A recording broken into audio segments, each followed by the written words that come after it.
जय हिंद प्यारे साथियों, कैसे हो आप सभी। आई होप कि आप सभी अच्छे होंगे, मस्त होंगे और पढ़ाई कर रहे होंगे। प्यारे साथियों, आज के इस वीडियो में हम लोग भूगोल के लेक्चर 2 को पढ़ेंगे। यानी भूगोल जो है, आज हम लेक्चर 2 लेकर आए हैं आप सभी के पास। संसाधन किसे कहते हैं। प्यारे साथियों, ये अगले लेक्चर में बता दिया गया था कि संसाधन किसे कहते हैं। संसाधन हमारी दैनिक जीवन की आवश्यकताओं की पूर्ति करता है, उसी को क्या कहते हैं, संसाधन। उसी को क्या कहते हैं, संसाधन। देखेंगे संसाधन कितने प्रकार के बताए थे।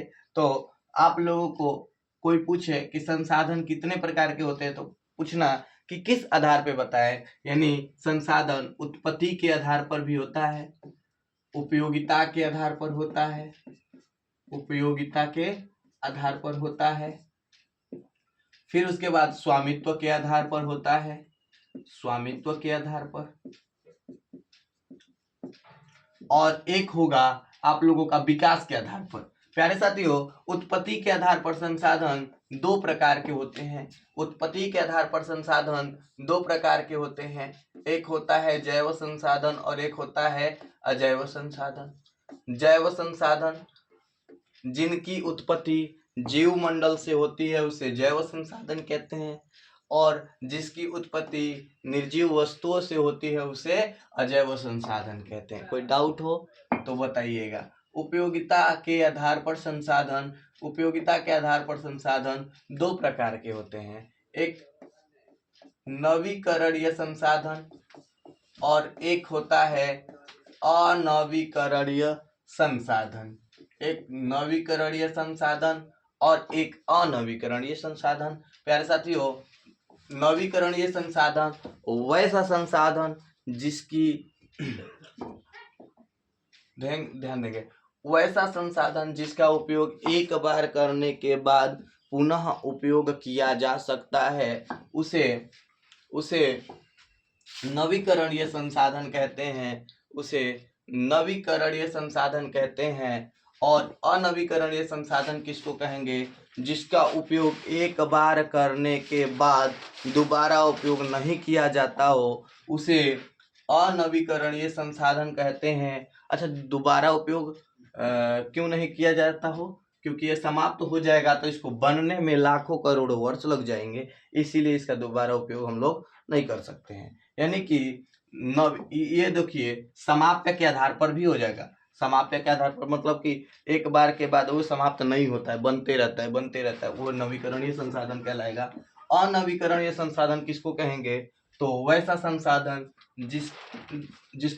जिसका उपयोग करने के बाद वो क्या होता है, समाप्त हो जाता है। ठीक है। स्वामित्व के आधार पर संसाधन कितने प्रकार के होते हैं, तो 4 प्रकार के होते हैं। स्वामित्व के आधार पर संसाधन 4 प्रकार के होते हैं। एक होता है व्यक्तिगत संसाधन, सामुदायिक संसाधन, राष्ट्रीय संसाधन और अंतरराष्ट्रीय संसाधन। प्यारे बच्चों, इसमें हम लोग जानेंगे कि स्वामित्व के आधार पर संसाधन कितने प्रकार के होते हैं। तो अभी आप लोगों को बताया गया कि स्वामित्व के आधार पर संसाधन 4 प्रकार के होते हैं। एक व्यक्तिगत संसाधन, सामुदायिक संसाधन, राष्ट्रीय संसाधन, अंतरराष्ट्रीय संसाधन। तो वैसे संसाधन जिनका स्वामित्व किसी व्यक्ति के पास हो, किसी निजी व्यक्ति के पास हो, उसे व्यक्तिगत संसाधन कहते हैं, उसे व्यक्तिगत संसाधन कहते हैं। जैसे किसान की जमीन, किसान का जो जमीन है, किसान के जमीन पर किसका अधिकार, किसान का, यानी निजी व्यक्ति का अधिकार। ठीक है। अभी जो सर्वे हो रहा है आप लोगों को पता हो रहा होगा कि उसके लिए लड़ाई चल रहा है। ठीक है। तो वही कि किसान की जमीन पर अधिकार किसका होगा, किसान का होगा।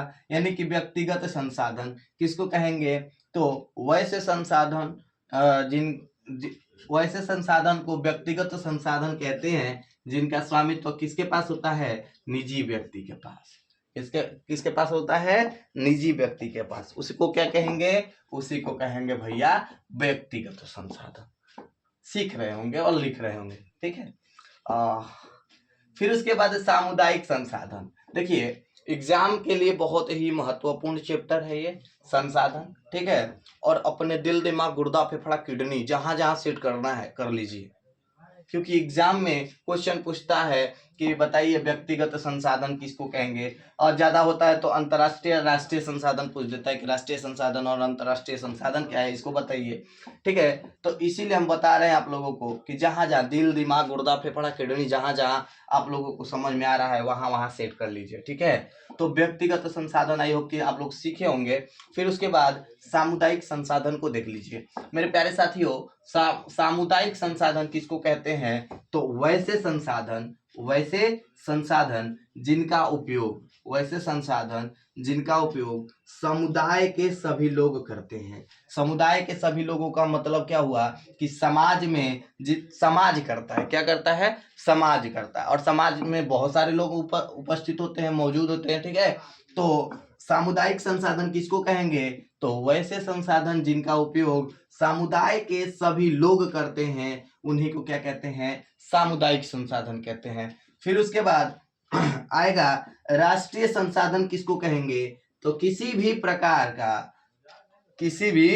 का संसाधन जैसे कि खनिज भी हो गया तो खनिज संसाधन है। ठीक है, तो किसी भी प्रकार का संसाधन जो राष्ट्र के भौगोलिक सीमा के भीतर मौजूद होता है, जो राष्ट्र के भौगोलिक सीमा के भीतर मौजूद होता है उसे राष्ट्रीय संसाधन कहते हैं। आयोग के आप लोग सीख रहे होंगे प्यारे साथियों। फिर उसके बाद अंतरराष्ट्रीय संसाधन किसको कहेंगे, तो देखिए तट तट किसको कहेंगे, तो अब मान लीजिए कि यहाँ से स्थल है और इसके बाद से महासागर आ जाएगा, तो इसी को क्या कहेंगे, तट। ठीक है, या किनारा भी कह सकते हैं। ठीक है, तो या इसको पतन भी कह सकते हैं। चलिए ध्यान देंगे, तो तट रेखा से 200 नॉटिकल माइल की दूरी से जो हट के जमीन है, जो मतलब हट के जमीन कहाँ से आएगा, तट रेखा के बाद तो पानी आ जाता है, महासागर में क्या जल आएगा। तो ठीक है, तो आप लोग सीखेंगे कि 200 नॉटिकल माइल यानी कि एक नॉटिकल माइल बराबर कितना होता है, तो एक नॉटिकल माइल बराबर होता है 1.8 किलोमीटर, मतलब 1.8 किलोमीटर। ठीक है, तो ध्यान देना चला, तट रेखा से 200 नॉटिकल माइल, यानी देखिए तट रेखा के 200 नॉटिकल माइल से हटकर, ठीक है, यानी दूरी से जो परे हैं और खुले महासागरीय संसाधन है उस पर किसी देश का अधिकार नहीं होता है। प्यारे साथियों सीखेंगे, मान लिए कि ये स्थलीय सीमा है, ये क्या है, स्थलीय सीमा, यहाँ से क्या होता है, जल मौजूद चालू होता है, तो ये जो होगा इसको क्या कहेंगे, तो तट रेखा कहेंगे। इसको क्या कहेंगे, तट रेखा कहेंगे।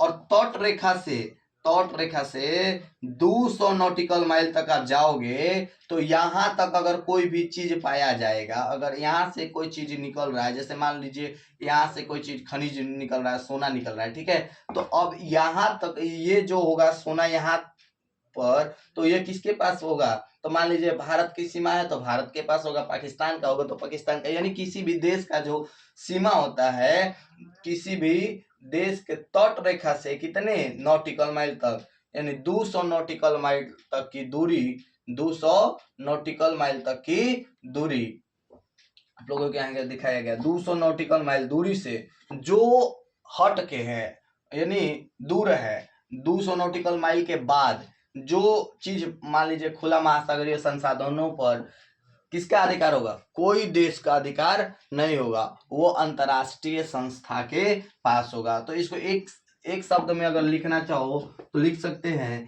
कि वैसा संसाधन जिनका स्वामित्व अंतरराष्ट्रीय संस्थाओं के पास होता है, वैसा संसाधन जिनका स्वामित्व अंतरराष्ट्रीय संस्थाओं के पास होता है उसे अंतरराष्ट्रीय संसाधन कहते हैं, उसे अंतरराष्ट्रीय संसाधन कहते हैं। और ध्यान देंगे, अपमार्जक क्षेत्र क्वेश्चन में पूछता है, बहुत वीवीआई क्वेश्चन हो जाएगा।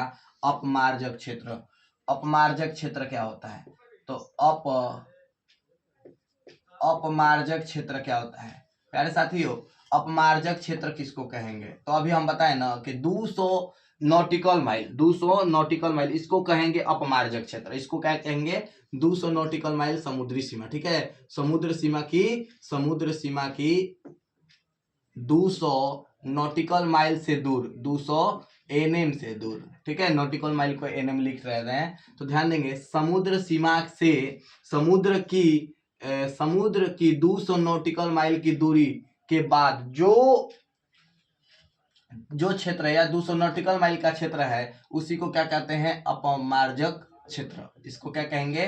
अपमार्जक क्षेत्र। और 1 नॉटिकल माइल बराबर कितना होता है? 1.8 किलोमीटर, यानी 1.8 किलोमीटर। प्यारे साथियों, हम लोग जान चुके हैं उत्पत्ति के आधार पर संसाधन 2 प्रकार के, उपयोगिता के आधार पर संसाधन 2 प्रकार के और स्वामित्व के आधार पर संसाधन 4 प्रकार के। वैसे संसाधन को आप लोग ये बता दिए, ठीक है। अब हम लोगों को पढ़ना है विकास के आधार पर संसाधन। विकास के आधार पर संसाधन जो होते हैं 4 प्रकार के होते हैं। विकास के आधार पर संसाधन 4 प्रकार के होते हैं। एक है संभावी संसाधन, दूसरा विकसित संसाधन, तीसरा भंडार संसाधन और चौथा संचित कोष संसाधन। आई होप कि आज के इस वीडियो में आप लोगों को जितना समझाया गया वो आप लोगों को बहुत बेहतर ढंग से समझ में आया होगा। चला, समझ में जब आता है ना, समझ में नहीं आता है वो तो कमेंटवा में बोल देने का, कमेंट में जवाब दोगे ना तबे हम अलग अलग वीडियो बनाते रहेंगे। और आप लोगों का एक होमवर्क है, बता कहिएगा कि संसाधन का विकास कैसे होता है, संसाधन का विकास क्यों जरूरी है, ठीक है। ये होमवर्क है, ठीक है, ये होमवर्क है और इसका जवाब कहाँ देना है? तो कमेंट में देना है, ठीक है। अब वीडियोवा बढ़िया लगता है ना तो शेयर भी कर देना है और लाइक भी कर देना है। आज के लिए इतना ही, फिर अगले क्लास में कंटिन्यू करेंगे। जय हिंद।